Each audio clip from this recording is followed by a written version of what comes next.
يوم يجمع الله الرسل فيقول ماذا أجبتم قالوا لا علم لنا إنك أنت علام الغيوب إذ قال الله يا عيسى ابن مريم اذكر نعمتي عليك وعلى والدتك إذ أيدتك بروح القدس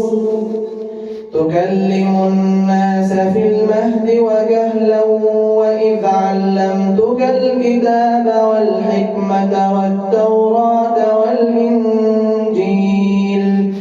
وإذ تخلق من الطين كهيئة الطير بإذني فتنفخ فيها فتكون طيرا بإذني وتبرئ الأكمه والأبرص بإذني وإذ تخرج الموتى بإذني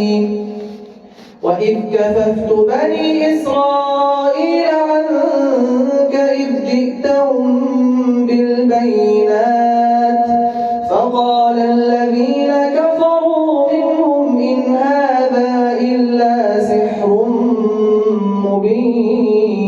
مبين وإذ أوحيت إلى الحواريين أن آمنوا بي وبرسولي قالوا آمنا واشهد بأننا مسلمون إذ قال الحواريون يا عيسى ابن مريم هل يستطيع ربك أن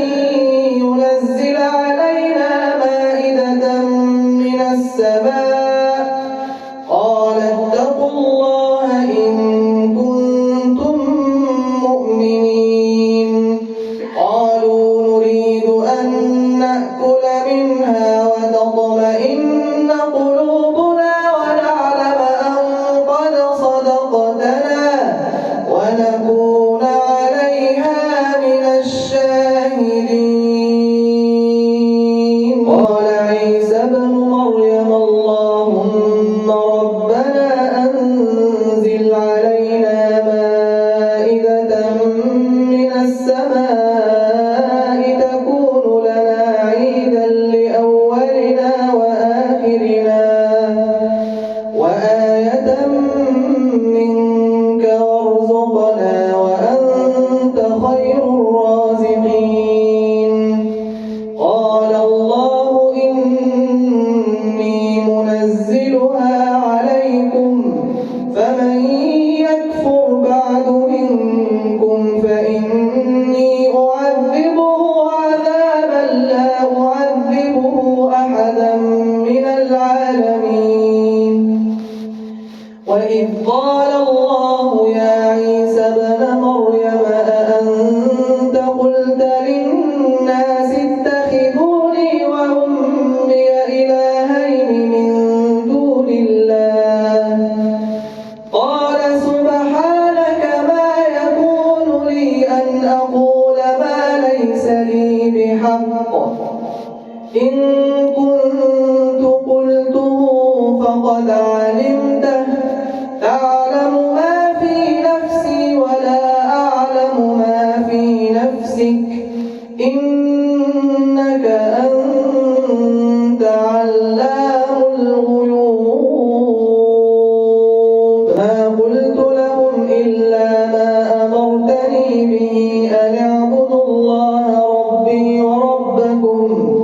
وكنت عليهم شهيدا ما دمت فيهم فلما توفيتني كنت أنت الرقيب عليهم وأنت على كل شيء شهيد إن تعذبهم فإنهم عبادك وإن تغفر لهم فإنك أنت العزيز الحكيم قال الله هذا يوم ينفع الصادقين صدقهم لهم جنات تجري من تحتها الأنهار خالدين فيها أبدا رضي الله العظيم لله ملك السماوات والأرض ومن